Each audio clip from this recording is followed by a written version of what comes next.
Hello there, my name's Dave from the Album Review channel, and today we're looking at another album review. This time it's Kate Bush's Never Forever.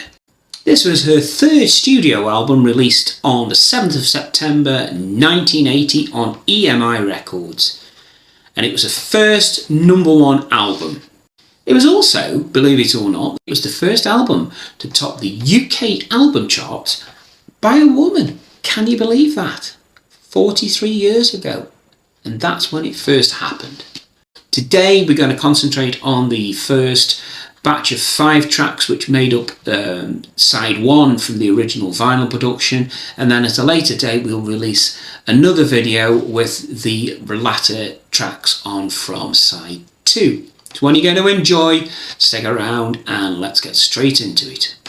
So the first track is Babooshka.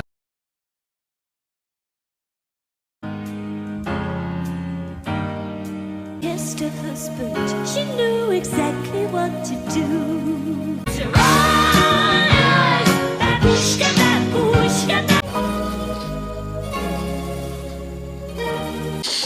So what a fabulous start to the album that was. And as I said, well, at the start of the song, if anybody's around that remembers that video, boy, was it a superb video.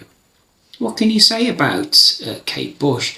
That track had literally everything. It did have the sound effects that she was discovering at that period, the synthesizer effects, the Fairlight effects. The lyrics tells the story of a wife who was testing her husband to see if he would cheat on her. We'll talk about that a little bit more in a second. The clarity of the singing, absolutely beautiful. She really did have an absolute voice to die for. So the song tells the story of a wife who tests her husband's fidelity by sending him love letters from a mysterious woman named Babooshka, we wish. The lyrics explore the themes of jealousy, revenge and consequence of mistrust in relationships. You have to be so careful with that. There's a driving rhythm, prominent synthesizers and a layered vocal arrangement that's absolutely beautiful. Babooshka was a commercial success and it reached number 5, I believe, on the UK singles charts, and it's earned praise from all quarters on its inventive production and catchy melodies. Let's crack on with the next one. This is Delius.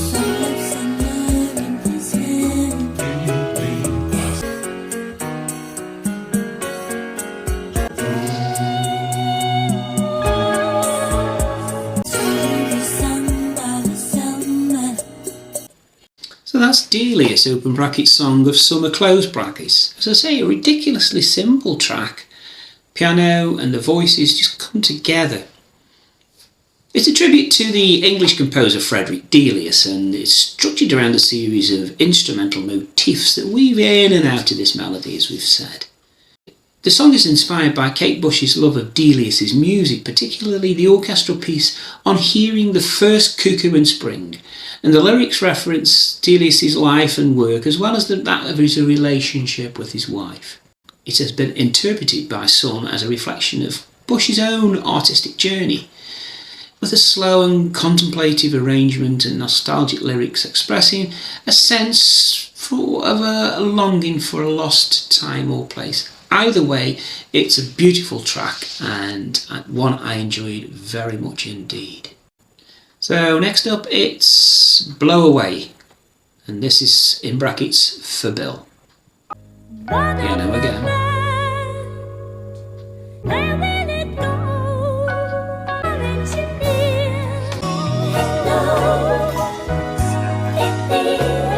This one is quite a strange, genteel song, and it was written as a tribute to Kate Bush's lighting engineer Bill Driffield, who sadly died following a tragic accident whilst they were on tour in 1979.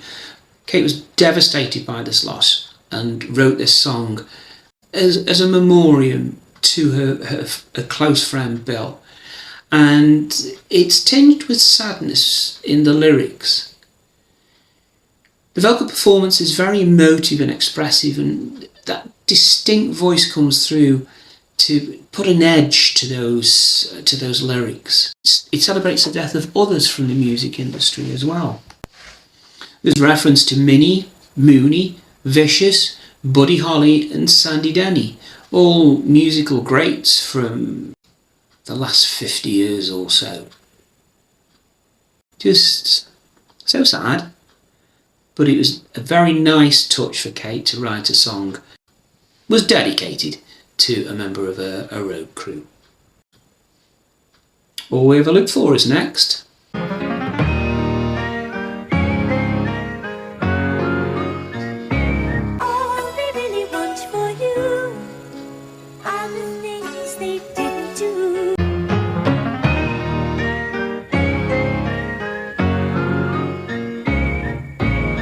That's a very strong track for me, that one is. I really like that, and it was a subtle change in pace and approach from the previous two tracks that had been quite refined and quite simple in their nature.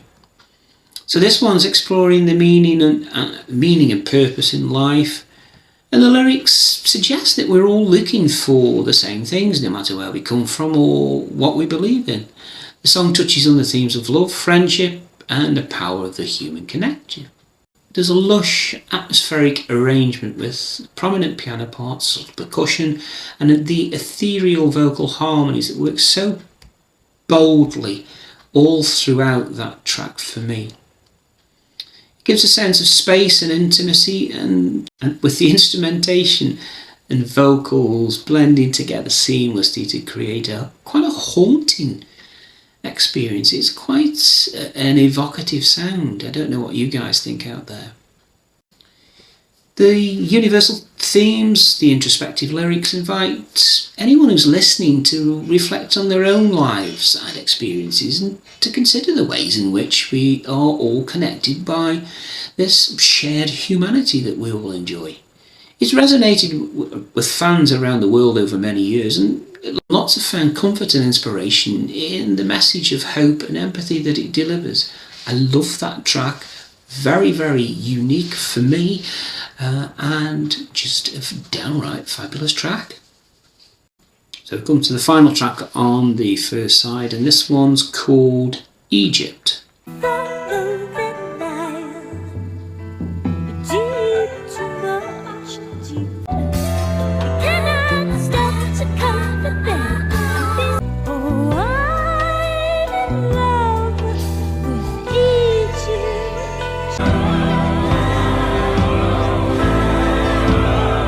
Brings us to the end of the first side. What a journey it's been so far. We've been taken through a lot of piano driven tracks. We've heard numerous different sounds and different vocals being introduced, harmonies that have been created virtually by the vocal levels being built up to such an extent that they sound like instruments. Highly innovative from its time. Remember, we were talking about 1980. Some of these synthesizers and modules were not really out in the mainstream at the moment, and there was only certain people that were clever enough to think about using them in their programming and the way that their music would develop. But Kate was certainly one of those guys, and it's a very bright and entertaining first half. So I hope you've enjoyed it certainly as much as I have, and we'll look forward to seeing the second part of this reaction literally as soon as we can.